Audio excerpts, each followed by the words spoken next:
Lanjut. Ini kita taklim ya. Sampai mana tadi?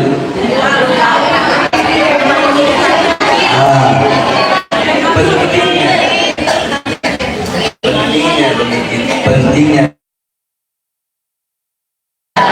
ambil hikmah dari kejadian. Ketika Rasulullah SAW ingin meletakkan khatamnya cincin, ketika beliau mau taruh, sang jempol berkata, ya Rasulullah, aku adalah jari yang paling besar dari semua, maka akulah yang paling pantas untuk kau kenakan cincinmu. Jadi telunjuk berkata, ya Rasulullah, aku adalah isyarat untuk syahadat, maka akulah yang paling pantas untuk kau letakkan cincinmu. Jari tengah berkata, ya Rasulullah, aku yang paling tinggi dari semua jari tadi, maka akulah yang paling pantas untuk engkau letakkan cincinmu. Kemudian jari manis berkata, ya Rasulullah, aku adalah yang paling manis dari semuanya, maka akulah yang paling pantas untuk kau letakkan cincinmu.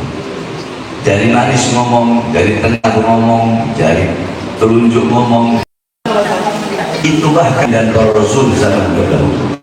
Makanya ya, pada pagi hari ini saya nggak ceramah, anggap aja saya lagi ngajar, karena saya dari Cianjur, habis ceramah di Cianjur. Saya dari Cianjur langsung ke Tangerang baru langsung ke sini, belum sempat tidur, masih agak lemas. Jadi saya nggak ceramah, anggap lagi ngajar, cuma nggak ada kitabnya aja. Ada Al-Majmu' Syarah Muhaddad karangan Imam Nawawi, ada Tuhfatul Muhtaj, itu ada Ihya, boleh ngajar Ihya. Nah, ibu-ibu sekalian yang muliakan Allah, kenapa kita bisa menjadi umat yang terbaik, umat yang mulia, umat yang bahkan para nabi dan para rasul tidak pernah mendapatkan keutamaan kemuliaan ini? Satu contoh dalam jelaskan bahwasanya Nabi Allah Adam alaihi salam iri kepada kita sebagai umat Nabi Muhammad. Kenapa Nabi Allah Adam iri kepada kita sebagai umat Nabi Muhammad? Nabi Adam berkata, sungguh aku iri kepada mereka umat Muhammad, karena Allah memberikan kepada mereka 4 macam kemuliaan, 4 macam keutamaan, yang dimana 4 macam keutamaan dan kemuliaan itu tidak pernah Allah berikan kepada. Apa 4 macam kemuliaan itu?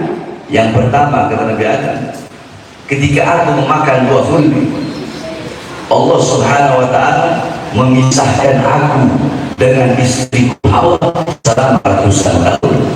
Sedangkan umat Muhammad pagi, siang, sore, malam mereka berbuat dosa, tidak Allah pisahkan mereka dengan anak dan istri mereka.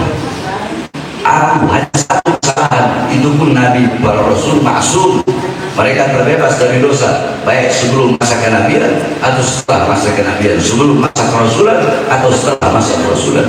Tapi Nabi Adam bilang, aku berbuat satu kesalahan, Allah pisahkan aku dengan Hawa selama ratusan tahun. Sedangkan umat Muhammad pagi, siang, sore, malam terus berbuat salah, tapi Allah pisahkan mereka dengan anak dan istri mereka. Yang kedua, kata Nabi Adam, ketika aku berbuat salah, Allah Subhanahu wa ta'ala seketika lepaskan pakaianku sehingga aku dalam keadaan telanjang. Sedangkan umat Muhammad, mereka berbuat dosa dalam keadaan telanjang, tapi tetap Allah beri mereka pakaian. Aku berbuat dosa dalam keadaan berpakaian, Allah lepas pakaian tidak terlihat aurat. Tapi umat Muhammad, mereka berbuat dosa, mereka mengumbar aurat, tapi tetap masih Allah tutup keburukan mereka. Tetap Allah SWT beri mereka pakaian walaupun mereka berbuat dosa kepada Allah dalam keadaan telanjang. Ini tidak Allah berikan kepada aku juga. Yang ketiga, kata Nabi Allah Allah menerima taubatku hanya ketika berada di kota Mekah. Jadi ibu-ibu, Nabi Adam itu Allah turunkan di India, di bawah kaki gunung Himalaya. Siti Hawa Allah turunkan di Jeddah, Iblis Allah turunkan di Basrah. Selama ratusan tahun Nabi Adam bertaubat kepada Allah, belum Allah terima taubat. Nabi Adam selalu menangis, sampai dalam riwayat dijelaskan, laukana dumu'a ahli ardi jumi'at la lakana dumu'a Dauda aktar. Andaikan seluruh air mata penduduk bumi dikumpulkan jadi satu, maka pasti lebih banyak air mata yang dikeluarkan oleh Nabi Allah Daud alaihissalam. Walau kana jumi'a ahli ardi wa dumu'a ahli ardi wa dumu'a Dauda jumi'at lakana dumu'a Adam aktar. Nah, sekalipun seluruh air mata penduduk bumi dan air mata Nabi Daud dikumpulkan jadi satu, maka pasti lebih banyak air mata yang dikeluarkan oleh Nabi Adam alaihissalam min khasyatillah, saking takutnya kepada Allah hanya berbuat satu salah. Allah terima taubat Nabi Adam ketika beliau berada di kota Makkah. Nah, Nabi Adam bilang, umat Muhammad mereka mau bertaubat, tidak harus mereka pergi ke Mekah. Dimanapun mereka bertaubat, kapanpun mereka bertaubat, akan Allah terima taubat mereka. Ini keutamaan yang tidak Allah berikan kepada. Yang keempat dan terakhir kata Nabi Adam, aku berbuat salah di surga, Allah turunkan ke dunia. Sedangkan umat Muhammad berbuat salah di dunia, tapi kalau mereka bertobat, Allah masukkan mereka ke surga. Aku berbuat salah di surga, Allah akan dunia. Umat Muhammad berbuat dosa di dunia, tapi kalau bertaubat, Allah masukkan mereka ke surga. Sungguh aku iri kepada umat Muhammad. Tapi Allah ada iri kepada kita. Tapi Allah ada ingin menjadi umat Nabi Muhammad. Bagaimana dengan Nabi Allah Musa alaihissalam? Ketika Nabi Allah Musa naik ke atas Tur Sina, Nabi Musa naik ke atas bukit Sina, Nabi Musa berkata, ya Allah ya Rabb, aku ingin melihat cahayamu, aku ingin melihat zatmu. Apa kata Allah? Wahai Musa, kau tidak akan sanggup, kau tidak akan kuat melihat cahayaku, kau tidak akan kuat melihat zatku, kau akan hancur lebur terbakar. Wahai Musa, ketahuilah antara diriku dengan hamba-hambaku ditutupi dengan 70.000 hijab, 70.000 penghalang yang menutupi antara diriku dengan hamba-hambaku. Al-Imam Ghazali menjelaskan, hijabnya Allah, penghalangnya Allah, itu Allah ciptakan dari cahaya, dari air, dan dari kegelapan. Di dalam penghalang Allah itu ada suara gemuruh air. Andaikan Allah perlihatkan suara itu kepada gunung-gunung, gunung-gunung akan tenggelam, hancur, tidak akan muncul sampai datangnya hari kiamat. Andaikan kita manusia bisa mendengar suara gemuruh air yang ada dalam penghalang Allah, seketika hati kita akan copot dari badan kita karena begitu dahsyat penghalangnya Allah. Apa kata Allah? Ketahui wahai Musa, 70.000 penghalang ini tidak akan aku buka kecuali untuk Muhammad dan untuk umat Muhammad. Apa kata Nabi Musa? Ya Allah, aku tidak bisa menjadi Muhammad, maka jadikanlah aku bagian daripada umat Nabi Muhammad. Nabi Musa ingin menjadi umat Nabi Muhammad, sedangkan kalian, kita, tanpa kita inginkan, tanpa kita mau, kita telah menjadi umat Nabi Muhammad SAW. Kita tidak pernah duduk bersama Nabi, kita tidak pernah melihat Nabi, kita tidak pernah sholat di belakang Nabi, kita tidak pernah mendengar langsung suara Nabi, melihat wajah Muhammad 1400 tahun yang lalu. Tapi kita beriman kepada Nabi, maka kita termasuk orang-orang yang beruntung. Kata Rasulullah, tuba liman yarani wa amani. Sungguh beruntung bagi orang yang melihatku kemudian beriman kepadaku. Wa tuba thumma tuba thumma tuba. Dan beruntung dan beruntung dan beruntung, 3 kali keberuntungan, liman lam yarani wa amani, bagi orang-orang yang tidak pernah melihatku akan tetapi mereka beriman kepada. Kita adalah umat baginda Nabi Muhammad sallallahu alaihi wasallam. Oleh karenanya kita bersyukur kepada Allah karena kita dijadikan umat baginda Nabi Muhammad. Kita menjadi mulia, kita menjadi agung bukan karena banyaknya amal ibadah kita.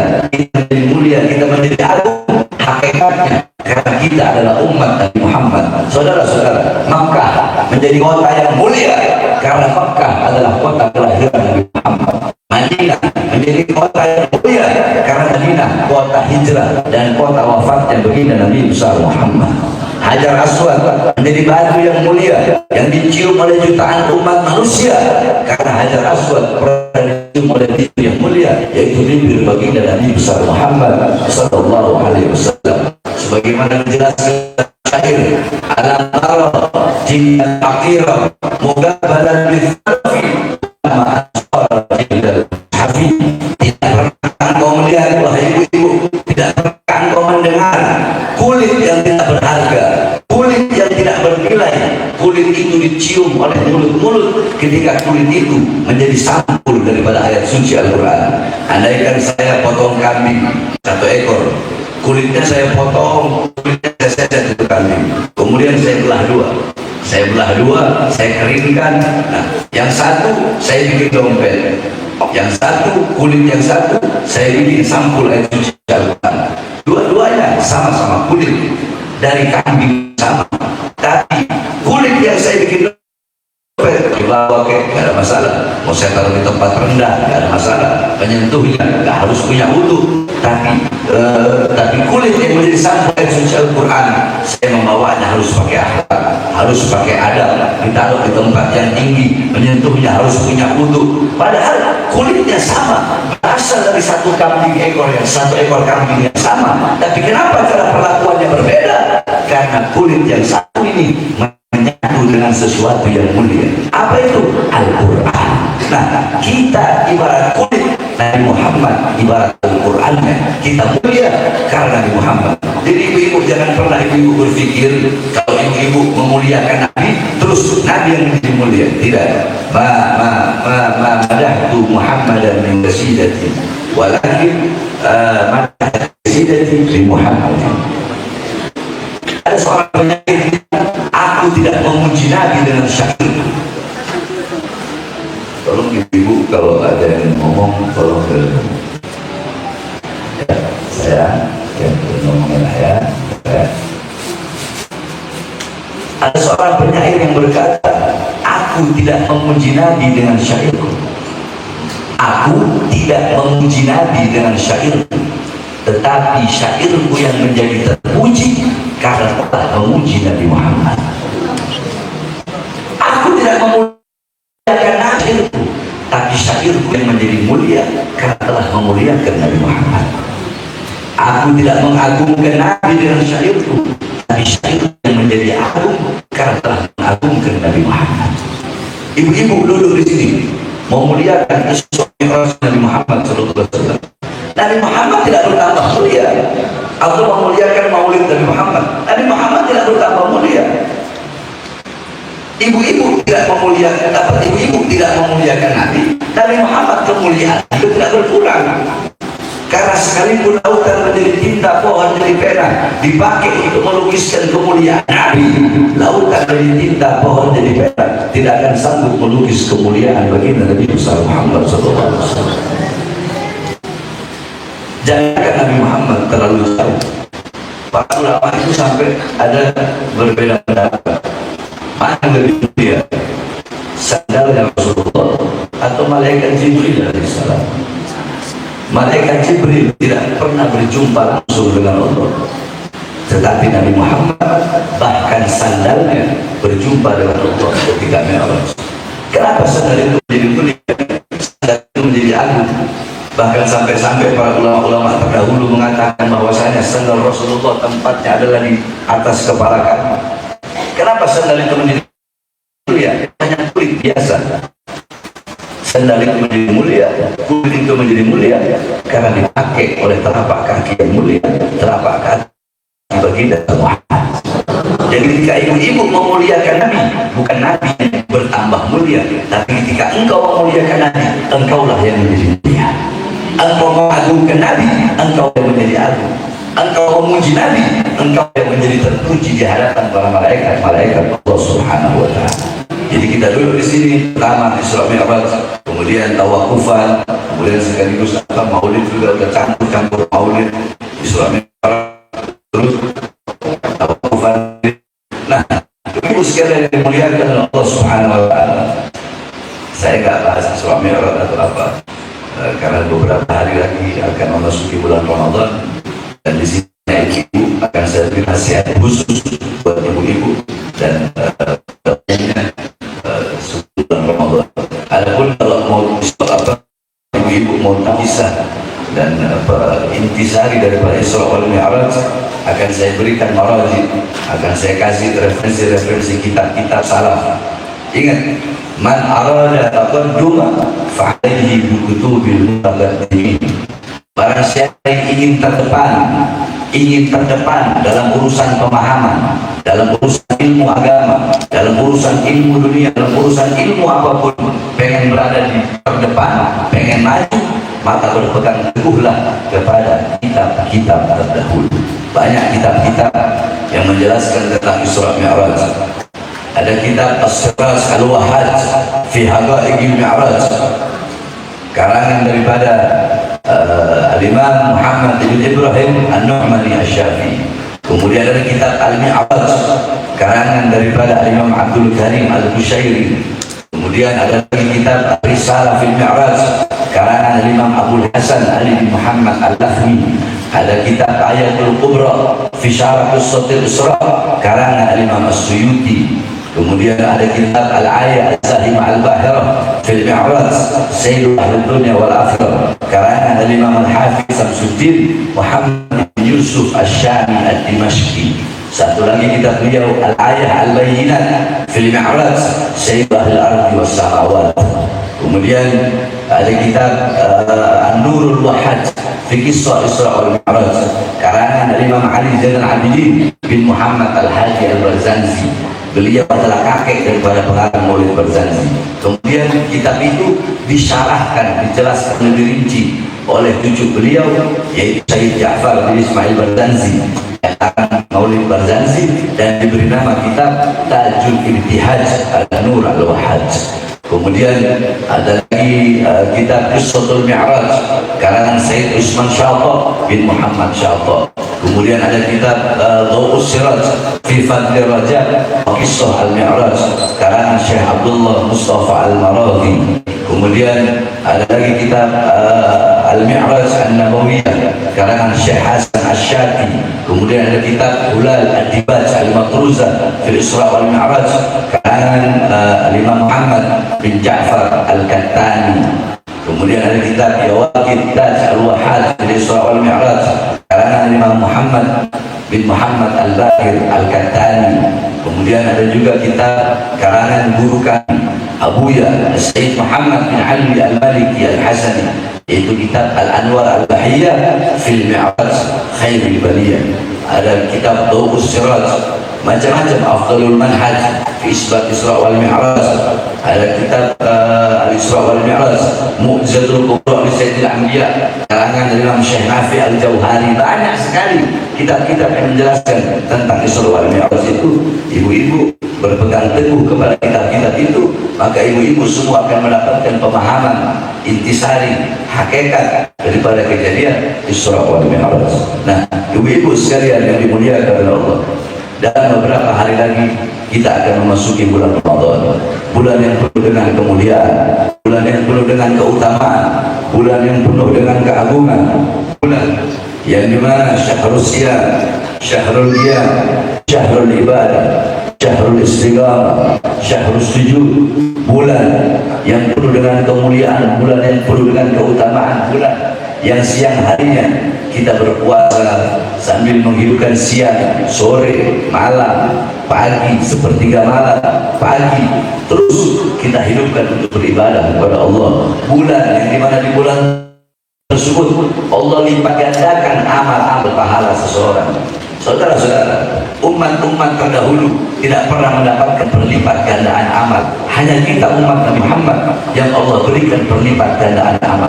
Di bulan Ramadan, 1 rakaatmu sama seperti 10 rakaat di luar bulan Ramadan. 100 rakaat sama seperti 100 rakaat di luar bulan Ramadan. 100 rakaatmu sama seperti 10.000 rakaat di luar bulan Ramadan. Satu ayat Quran kau baca di bulan Ramadan sama seperti membaca 100 ayat di bulan-bulan yang lain. Engkau baca 1000 ayat sama seperti engkau baca 10.000 ayat di bulan-bulan yang lain. Engkau punya sedekah 1 di bulan Ramadan sama seperti 100 sedekah di bulan-bulan yang lain. Allah lipat gandakan segala amal-amal ibadahmu yang ada di bulan Ramadan. Dan ini termasuk salah satu keutamaan Ramadan. Ada keutamaan yang hanya Allah berikan kepada kita sebagai umat Nabi Muhammad. Di dalamnya terdapat turunnya Al-Quran. Al-Quran huwa nurul mubin wa dzikrul hakim wa siratal mustaqim. Al-Quran itu adalah cahaya yang nyata, sebutan yang bijaksana, jalan yang lurus. Ibarat kalian berada dalam kegelapan, maka cahayanya, lenteranya adalah Al-Quran. Jikalau ibarat kalian adalah orang-orang yang buta, maka matanya adalah Al-Quran. Jikalau ibarat kalian orang-orang yang tuli, maka telinganya ada Al-Quran. Al-Quran adalah telinga bagi orang-orang yang tuli. Al-Quran adalah mata bagi orang-orang yang buta. Al-Quran adalah lidah bagi orang-orang yang bisu. Al-Quran adalah petunjuk bagi orang-orang yang tersesat. Al-Quran Allah turunkan di bulan Ramadan. Kemudian di Ramadan juga terdapat malam Lailatul Qadar, yang dimana malam itu lebih utama daripada 1000 bulan, dan jatuhnya di 10 terakhir ganjil. Malam malam 19, malam 21, malam 23, malam 25, malam 27, kalau enggak malam 29.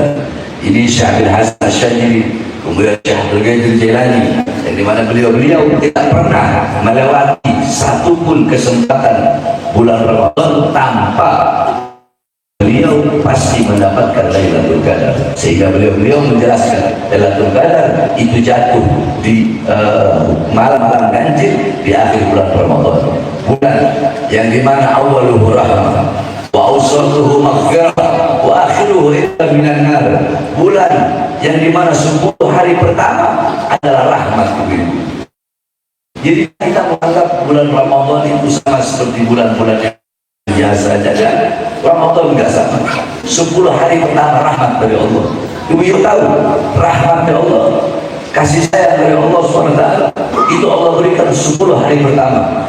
Jangankan berbicara tentang begitu banyak rahmat Allah, kita berbicara, jangankan kita umat yang dicintai oleh Rasulullah dan Rasulullah dicintai oleh Allah. Sehingga kalau kita ingin mendapatkan kecintaan dari Allah, maka kita harus mendapatkan kecintaan dari Rasulullah SAW. Jangankan kita umat yang mulia, umat yang agung, iblis ibu-ibu. Nah, ini mungkin ibu-ibu jarang tahu bahwasanya kasih sayang Allah, rahmat Allah, bahkan iblis yang jelas-jelas terkutuk, iblis yang jelas-jelas terlaknat, makhluk paling laknat, makhluk paling dikutuk, tapi masih Allah beri iblis kesempatan untuk bertaubat kepada Allah. Sekalipun Allah tahu iblis akan lebih memilih neraka daripada harus bersujud kepada Adam. Jadi setiap masa 100 tahun ibu-ibu itu Nabi Adam Allah keluarkan dari surga, kemudian Siti Hawa Allah keluarkan dari iblis Allah keluarkan dari neraka. Allah pertemukan di satu tempat, yang tempat itu hanya Allah yang tahu. Apa kata Allah? Wahai iblis, sujud kepada Adam. Kau sujud kepada Adam, aku ampuni dosa-dosamu, aku terima taubatmu. Apa kata iblis? Ya Allah, aku lebih memilih masuk neraka daripada aku harus sujud kepada Adam. Itu setiap 100 tahun sampai Adam meninggal, Allah masih memberi kesempatan, karena begitu luas rahmat dan kasih sayang Allah Subhanahu wa taala. Tak cukup sampai hidupnya Adam, bahkan ketika Adam sudah meninggal, iblis datang kepada Nabi Musa.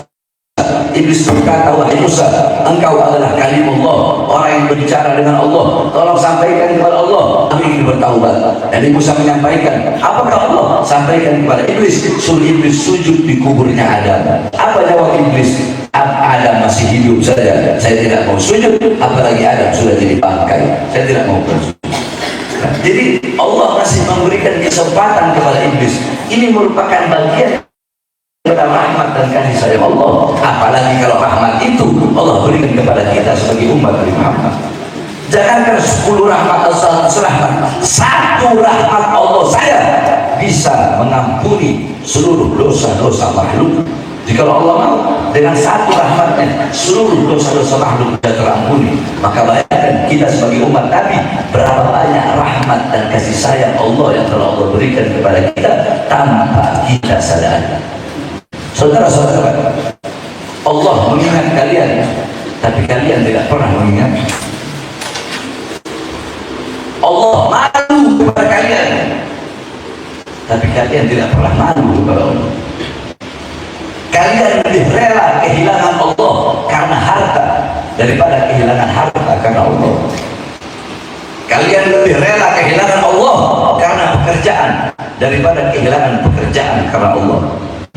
Kalian lebih rela kehilangan pangkat jabatan daripada kehilangan pangkat jabatan karena Allah Subhanahu wa ta'ala. Apakah Allah pelit?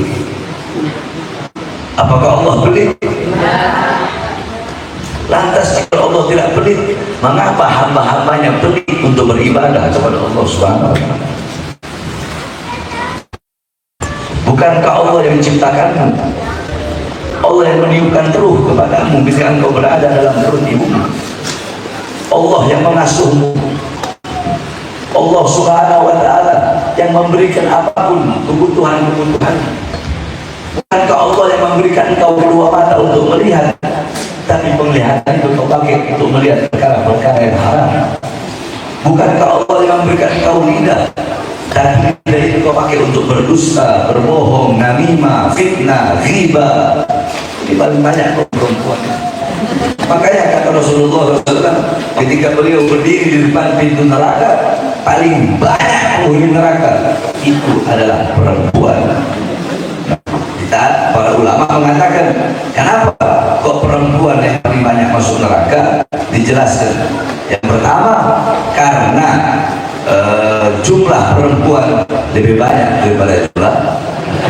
Itu yang pertama. Yang kedua, yang paling banyak tidak bisa menjaga lidahnya itu adalah kaum perempuan. Sebab Rasulullah pernah berwasiat kepada Mu'az bin Jabal. Ketika Mu'az bin Jabal mau menjabat sebagai gubernur Madinah, apa kata Rasulullah? Wahai Mu'az bin Jabal, as-salatu imaduddin, salat itu tiangnya agama. Wahai Mu'az bin Jabal, berpuasa dapat membuka pintu-pintu kebaikan. Wahai Mu'az bin Jabal, bertakwalah engkau kepada Allah dimanapun engkau berada, kapanpun engkau berada. Wahai Mu'az bin Jabal, bersedekahlah engkau, karena sedekah dapat menghapus dosa bagaikan kayu bakar yang terkena dengan siraman air. Tapi dari itu semua yang paling penting, wahai Mu'az bin Jabal, jaga kau punya lidah. Sebab orang masuk neraka bukan karena lehernya, tetapi kebanyakan manusia masuk neraka itu karena lidahnya. Makanya kenapa sunnah ya? Sunnah pakai cincin itu di jari manis sama jari kelingking. Tapi jari kelingking lebih sunnah daripada jari manis. Ibu tahu kenapa? Ini ilmu ini. Emang dari tadi saya sampaikan ilmu semua. Makanya maksud saya pasang benar-benar hati.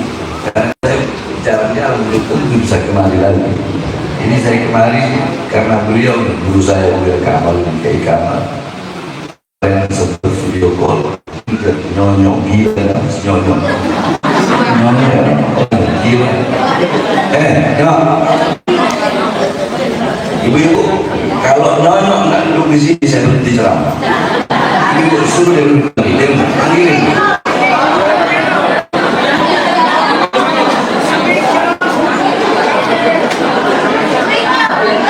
Pokoknya saya tutup, saya serahkan mic-nya Kiai doa.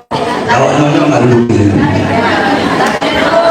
Jadi power of rahmat tadi kan dia kembali malam.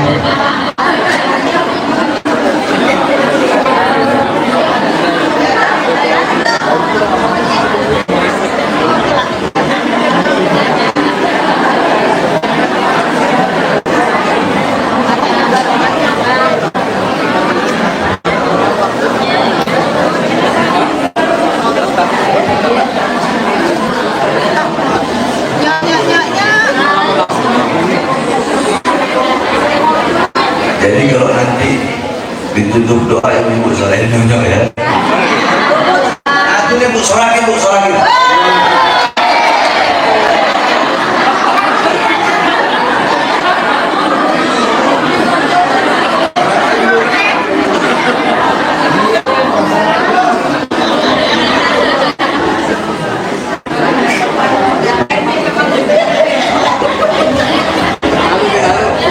Enak aja ngeliat mukanya nyonyok. Enggak, kayak ciblek sawah.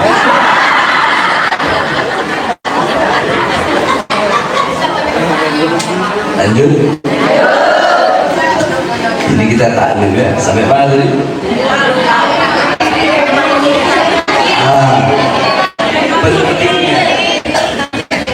Pentingnya pentingnya ambil hikmah dari kejadian. Ketika Rasulullah SAW ingin meletakkan khatamnya cincin, ketika beliau mau taruh, sang jempol berkata, "Ya Rasulullah, aku adalah jari yang paling besar dari semua, maka akulah yang paling pantas untuk kau kenakan cincinmu." Jadi telunjuk berkata, "Ya Rasulullah, aku adalah isyarat untuk syahadat, maka akulah yang paling pantas untuk kau letakkan cincinmu." Jari tengah berkata, "Ya Rasulullah, aku yang paling tinggi dari semua jari-jari, maka akulah yang paling pantas untuk engkau letakkan apa cincinmu." Kemudian jari manis berkata, "Ya Rasulullah, aku adalah yang paling manis dari semuanya, maka akulah yang paling pantas untuk kau letakkan apa cincin." Jari manis ngomong, jari tengah ngomong, jari telunjuk ngomong, jari jempol ngomong, kelingking diam, nggak ngomong sama sekali. Karena diamnya kelingking, Rasulullah masuk ke khatamnya, cincinnya di jari kelingking.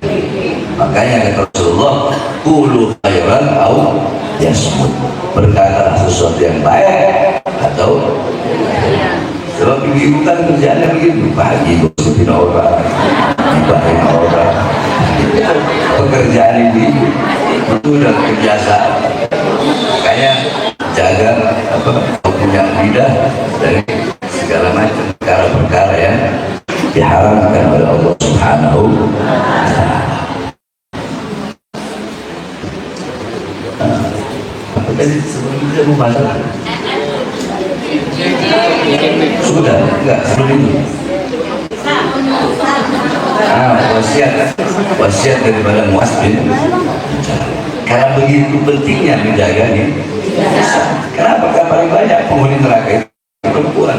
Jadi dengan dua tadi, yang pertama jumlah perempuan lebih banyak daripada laki-laki, yang kedua yang paling banyak tidak bisa menjaga lidahnya adalah kaum perempuan. Nah, ibu sekalian yang dimuliakan oleh Allah Subhanahu wa Ta'ala, sebelum saya bahas ke Ramadan, saya ingin nanti terakhir itu saya buat ibu-ibu.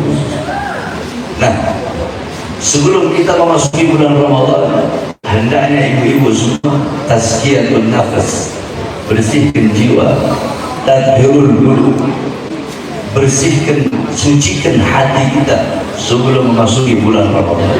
Ibu-ibu, bulan Ramadan adalah bulan yang dimana Rasulullah mengatakan kepada sahabat, "Raja'na min jihadil asghar ila jihadil akbar." Kita telah pulang dari perang yang kecil menuju perang yang besar. Kita telah pulang dari melawan musuh yang kecil menuju melawan musuh yang besar. Para sahabat berkata, "Bagaimana mungkin ini peperangan yang kecil, musuh yang kecil ya Rasulullah?" Kata Rasulullah, "Ada perang yang lebih besar, ada musuh yang lebih besar." Apa yang musuh yang besar? Bukanlah orang kafir, bukanlah orang munafik, bukanlah iblis. Musuh yang paling besar adalah musuh yang bersemayam dalam dirimu. Musuh yang paling besar adalah musuh yang ada dalam dirimu, yang tidak kau lihat, yang tidak tampak. Itu adalah hawa nafsu, syahwat. Jihadul akbar, jihadul nafas. Jihad yang paling besar adalah jihad melawan hawa nafsu, berperang melawan hawa nafsu. Nah, ibu-ibu sekalian yang dimuliakan oleh Allah, tuba, tuba liman kana aqluhu amira wa hawahu asira, fawailul liman kana aqluhu asira wa hawahu amira. Sungguh beruntung, sungguh berbahagia memperbudak nafsunya, akalnya menguasai syahwatnya, akalnya menjadi raja, nafsunya menjadi budak, akalnya akalnya menjadi orang yang menarik tali kekang, sedangkan syahwatnya adalah binatang yang dikekarnya. Nah, inilah orang-orang yang beruntung, inilah orang-orang yang berbahagia. Kenapa? Malaikat, wajar malaikat tak pernah berbuat dosa. Kenapa? Karena malaikat tidak punya hawa nafsu. binatang nggak punya akal. Jadi ibu-ibu kadang-kadang nggak usah marah kalau kucing ambil dapur di ikan. Dia nggak punya akal, dia nggak tahu halal, dia nggak tahu haram, dia nggak tahu ini, dia nggak tahu itu. Ada kambing makan rumput tetangga, udah biarin aja. Nyonyok mengoceh sembarangan, biarin aja. Nggak ada akal, nggak ada akal. Nah, saya tanya sama ibu, di akhirat, makanya kita bisa bilang manusia kita ini manusia sempurna karena apa-apa yang tidak dimiliki oleh malaikat kita punya. Apa itu? Nah, dan apa-apa yang tidak dipunya oleh binatang kita punya. Apa itu? Berarti yang tidak dimiliki oleh malaikat nafsu kita miliki, yang tidak dimiliki oleh binatang yaitu akal. Ya kayak contoh nggak punya akal itu kita. Nah, ibu-ibu sekalian yang dimuliakan oleh Allah Subhanahu Wa Taala, perhatikan intisarinya ini dari perkataan saya. Maka barang siapa yang akalnya menguasai nafsunya, akalnya memperbudak nafsunya, akalnya menjadi raja dan nafsunya menjadi budak, sehingga ia condong kepada jalan ketakwaan, jalan keimanan, jalan keislaman, jalan syariat, jalan ilmu.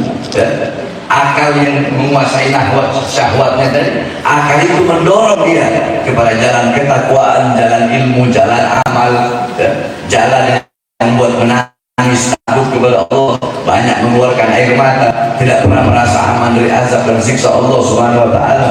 Orang yang berhasil menundukkan hawa nafsunya, itu orang kedudukannya lebih tinggi daripada malaikat. Malaikat wajar berbuat dosa karena tidak punya akal. Sebaliknya, barang siapa yang nafsunya menjadi raja dan akalnya menjadi budak, nafsu menguasai akal, nafsu memperbudak akal, nafsu dilayani oleh akal, sehingga nafsu mendorong dia, membuat dia condong kepada hal-hal yang membuat dia jauh dari jalan Islam, jauh dari jalan iman, jauh dari ulama, jauh dari ustaz, jauh dari kiai, jauh dari habaib, jauh dari fikih, jauh dari pakaian-pakaian Nabi Muhammad, dan lebih condong kepada pakaian-pakaian yang dipakai oleh musuh-musuh baginda Nabi Muhammad SAW. Ketiga, hawa nafsu syahwat menjadikan kita tidak mengidolakan Nabi, tidak mengidolakan Sayyidatuna